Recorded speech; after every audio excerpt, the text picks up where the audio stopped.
ഒരിക്കൽ യേശു കടന്നു പോകുന്നത് കണ്ടിട്ട്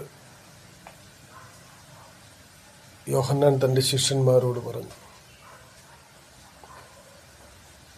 ഇതാ ലോകത്തിൻ്റെ പാപങ്ങളെ ചുമക്കുന്ന ദൈവത്തിൻ്റെ കുഞ്ഞാട്.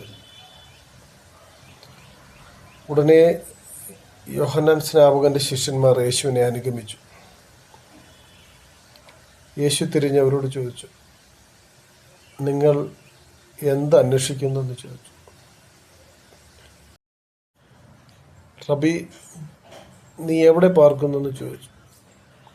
യേശു പറഞ്ഞു, വന്ന് കാൺമീനെന്ന് പറഞ്ഞു. അവർ യേശുവിനെ അനുഗമിച്ചു. അന്നവർ യേശുവിനോടുകൂടെ പാർത്തു. ആ കൂട്ടത്തിൽ ഒരുവൻ പത്രോസിൻ്റെ സഹോദരനായ അന്ത്രയോസ് ആയിരുന്നു. എന്നാൽ അന്ത്രയോസ് ചെന്ന് ശിമോനെ കണ്ടിട്ട്, ഞങ്ങൾ ക്രിസ്തുവിനെ കണ്ടെത്തിയിരിക്കുന്നു, മശിഹയെ കണ്ടെത്തിയിരിക്കുന്നു എന്ന് പറഞ്ഞു. അവൻ അന്ത്രയോസിനെ അനുഗമിച്ചു. യേശുവിൻ്റെ അടുക്കൽ വരുന്ന കണ്ടിട്ട് യേശു അവനെ നോക്കി വിളിച്ചു പറഞ്ഞു, നീ യോഹന്നാന്റെ പുത്രനായ ശിമോനാകുന്നു, നിനക്ക് കേഫ എന്ന് പേരാവും.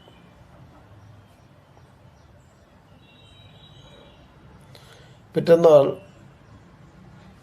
പത്രോസും അന്ത്രയോസും കൂടി ഫിലിപ്പോസിനെ കണ്ടു.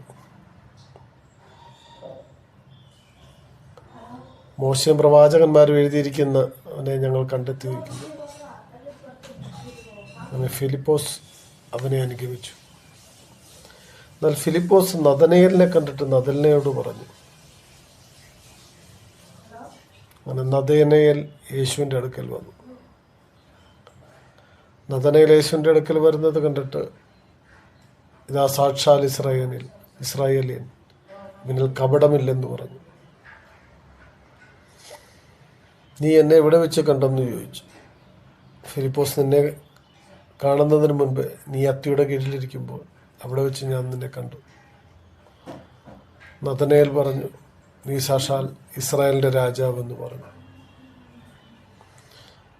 അങ്ങനെ യേശുവിനെ കണ്ടവരെല്ലാവരും യേശുവിനെ അനുഗമിക്കുവാനിടയായി. നാമും ഈ കാലഘട്ടത്തിൽ യേശുക്രിസ്തുവിനെ അനുഗമിക്കുന്നവരായി തീരുവാൻ സർവശക്തനായ ദൈവം നമ്മളെല്ലാവരെയും സഹായിക്കുമാറാകട്ടെ. ആമേൻ.